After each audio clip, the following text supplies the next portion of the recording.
அனைவருக்கும் வணக்கம். இப்போ நம்ம பார்க்கக்கூடிய அக்குபஞ்சர் புள்ளி GB41. GB means gall bladder, அதாவது பித்தப்பையினுடைய 41வது புள்ளி. இது எங்கே இருக்குது அப்படின்னு பார்க்கலாம். இது நம்மளுடைய சுண்டு விரல். இது சுண்டு விரலுக்கு அடுத்த விரல், அதாவது 4வது விரல். 1 2 3 4 4வது விரல். இது சுண்டு விரல். இந்த 2 எலும்புகள் இப்படி போகும்.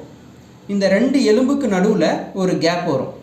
அப்படியே தொட்டுகிட்டே போனீங்கன்னா ஒரு இடத்துல 2 எலும்பும் சேரும். இந்த இடம் இதுக்கு மேலே பார்த்தீங்கன்னா இந்த எலும்பும் அப்படியே சேர்ந்துடும். ஸோ அந்த எலும்பு சேருது இல்லையா, அதுக்கு முன்னாடி உள்ள பள்ளம் தான் பாயிண்ட், அதாவது GB41 கால் பிளாடர்னுடைய 41வது புள்ளி. இதனுடைய சைனீஸ் நேம் பார்த்தீங்கன்னா ஜூலின் கியூ அப்படின்னு சொல்லுவோம். இதனுடைய இங்கிலீஷ் நேம் பார்த்தீங்கன்னா ஃபுட் கவர்னர் ஆஃப் டியர்ஸ் அப்படின்னு சொல்லுவோம்.